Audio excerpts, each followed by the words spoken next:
Halo semuanya, perkenalkan nama saya Salwa Nanta Pribadi dengan NIM 444250135 dari jurusan Teknologi Pangan. Video ini dibuat untuk memenuhi tugas dari mata kuliah Kewarganegaraan. Tema yang saya ambil untuk memenuhi tugas ini, yang pertama ada hakikat pendidikan kewarganegaraan dan kewarganegaraan Indonesia.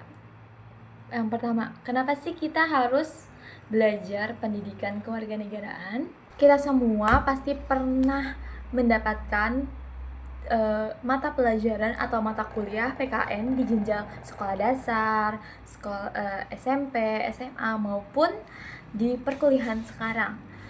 Tapi mungkin dulu ketika kita di SD, SMA, ataupun SMP, kita mengira tuh PKN hanya sebatas pelajaran yang menghafal tentang nama-nama pahlawan atau pasal-pasal yang ada di undang-undang saja.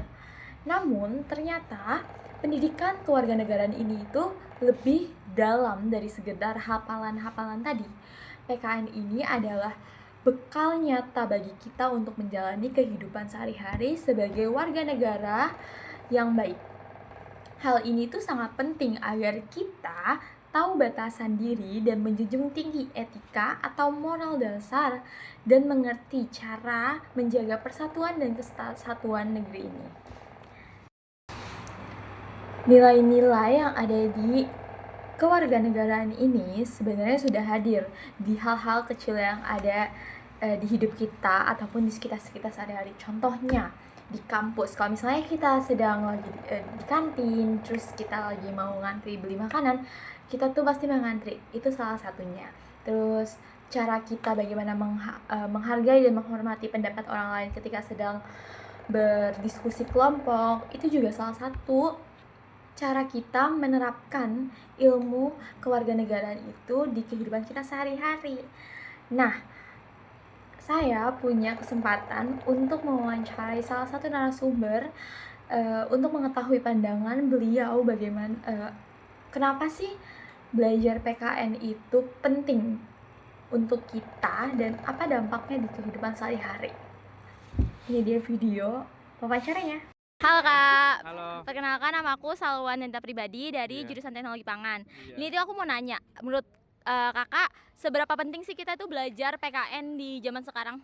Menurut saya sendiri belajar PKN itu sangat penting.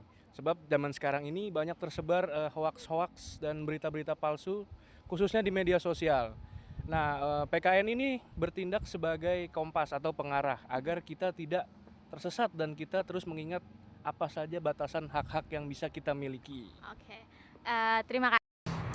Nah, setelah dilakukan wawancara, kita tuh dapat menyimpulkan argumen dari narasumber yang sudah kita wawancarai tadi.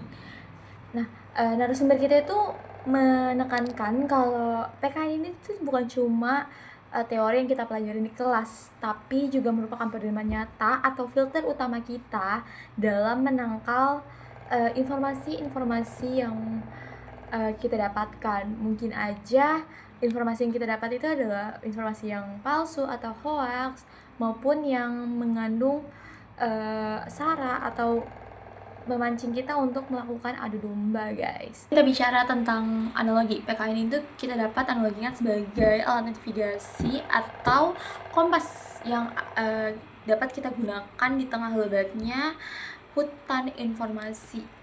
Nah, kompas ini tuh bakal ngasih arah kita serta pegangan moral supaya kita tuh nggak terombang-ambing atau terbawa arus informasi yang nggak jelas sumbernya. Tanpa kompas ini kita tuh bakal kehilangan orientasi tentang mana yang benar dan mana yang hanya informasi yang akan memprovokasi kita dan nantinya hanya akan menimbulkan perpecahan antara satu sama lain.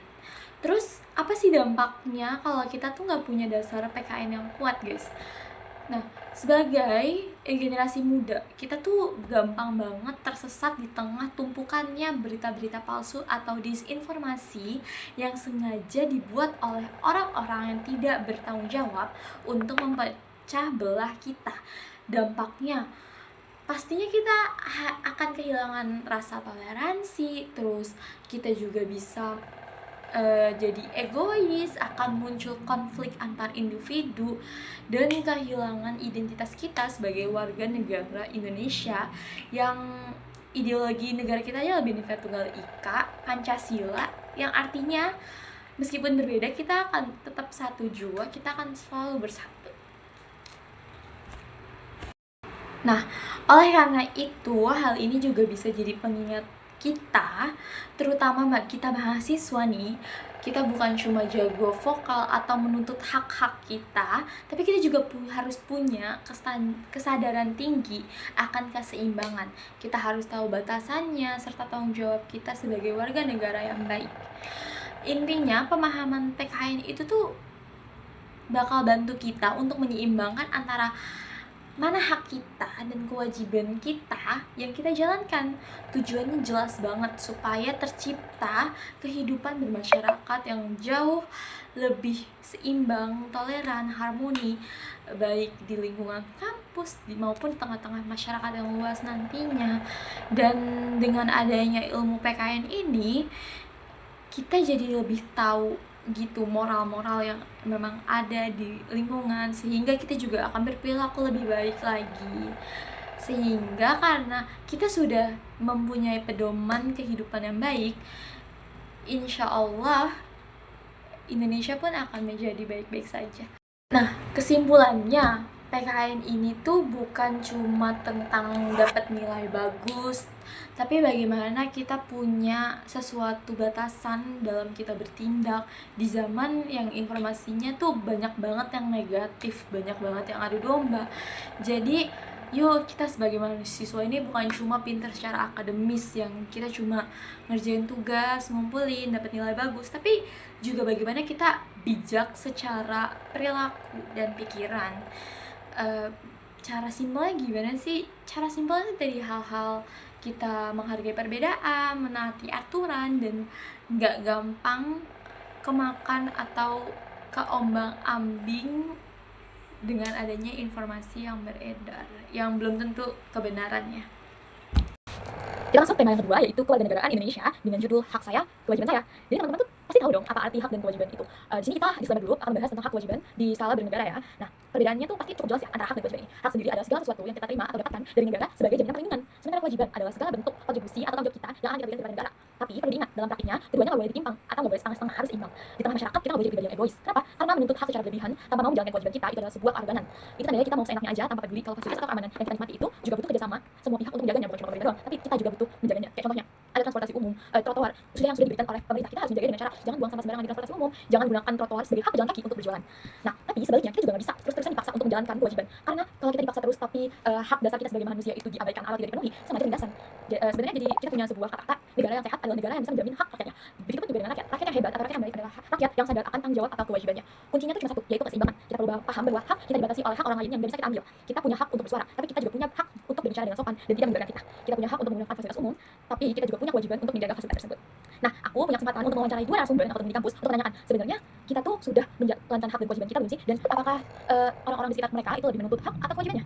Halo Kak, perkenalkan aku Salwa Nenta Pribadi dari jurusan Teknologi Pangan. Aku mau nanya, menurut Kakak orang-orang sekarang itu lebih banyak nuntut hak atau menjalankan kewajibannya? Menurut aku orang-orang sekarang tuh lebih banyak yang nuntut hak. Kenapa tuh Kak? Kayak banyak aja, kayak misalnya kayak mereka nuntut banyak kayak infrastruktur yang kayak bagus, tapi kebanyakan dari mereka tuh kayak bayar pajak aja lah ya contohnya. Itu tuh susah kan, kayak ya kewajiban itu aja lah kayak jarang dijalanin, jadi kayak ya gitu. Oke. Terima kasih Kak atas jawabannya. Dadah. Halo Kak, aku dari Salwa Nenta Pribadi dari jurusan Teknologi Pangan. Aku mau nanya, kalau sekarang itu menurut Kakak orang tuh lebih suka menuntut haknya atau menjalankan kewajibannya sih? Kalau menurut saya lebih sering menuntut haknya sih. Contohnya tuh apa tuh Kak? Contohnya banyak orang yang masih nggak bayar pajak tapi haknya tuh mau dipenuhi terus. Oke. Terima kasih ya Kak, makasih atas sama-sama. waktunya. Iya. Nah, saya sudah melakukan wawancara ke dua narasumber dan ada hal yang menarik yang bisa kita bedah lebih dalam nih. Kalau kita analisis dari jawaban narasumber yang sudah saya wawancarai, keduanya tuh punya pola yang sama banget, yaitu mereka membicarakan tentang yang namanya fenomena right heavy atau berat di hak. Setelah aku googling dan membaca beberapa jurnal, dapat disimpulkan atau aku bisa narik analisa bahwa emang secara psikologis dan sosial masyarakat kita tuh cenderung lebih vokal saat menuntut apa yang mereka dapatkan, yang harus mereka dapatkan, hak mereka. Seperti yang dibilang oleh salah satu narasumber kita tuh pengen infrastruktur yang bagus, jalanan yang mulus, fasilitas publik yang oke. Ya memang itu hak kita, tapi kita seringkali keinginan ini tuh nggak dibarengin dengan kesadaran kita kalau semua fasilitas itu butuh biaya, butuh modal, dan sumbernya itu dari kewajiban kita sendiri, yaitu bayar pajak. Nah, soal pajak ini tuh krusial banget. Pajak ini tuh bisa diibaratkan sebagai bahan bakar buat negara untuk memenuhi hak warga negaranya. Kalau kita cuma nuntut hak tapi mengabaikan pajak atau mengabaikan aturan, sistemnya tuh bakal pincang atau nggak seimbang. Jadi akan ada gap antara harapan kita terhadap negara dengan kontribusi nyata yang kita berikan. Jadi nggak match. Nah, di sini pentingnya keseimbangan. Mungkin hal ini bisa jadi pengingat kita semua, termasuk saya sendiri, bahwa hubungan warga, negara, dan negara itu sifatnya timbal balik. Kita nggak bisa terus-terusan minta hak kita tanpa ngelakuin kewajiban kita. Kalau kita mau negara kita maju, pola pikir kita juga harus diubah. Penuhi dulu apa yang menjadi tanggung jawab atau kewajiban kita, baru kita minta apa yang kita mau dan menuntut hak yang seharusnya kita terima. Jadi menurut aku itu aja pembahasan singkat kita tentang apa sih pentingnya belajar PKN dan hak saya, kewajiban saya. Intinya hidup itu harus imbang, sama kayak kalau di pangan ya, sama kayak komposisi gitu. Komposisi dari suatu bahan pangan atau produk takarannya harus pas biar hasilnya pas. Kalau takarannya ada yang salah sedikit atau enggak seimbang, ya pasti hasilnya nggak akan maksimal atau gagal. Jadi kita nggak bisa terus menuntut hak kita kalau kewajiban kita sendiri aja masih sering terlewat. Jadi mulai sekarang yuk kita jadi warga negara yang lebih bertanggung jawab, dan hal itu bisa kita mulai dari hal-hal kecil di sekitar kita. Saya Salwa Nandita Pribadi. Terima kasih. Dadah.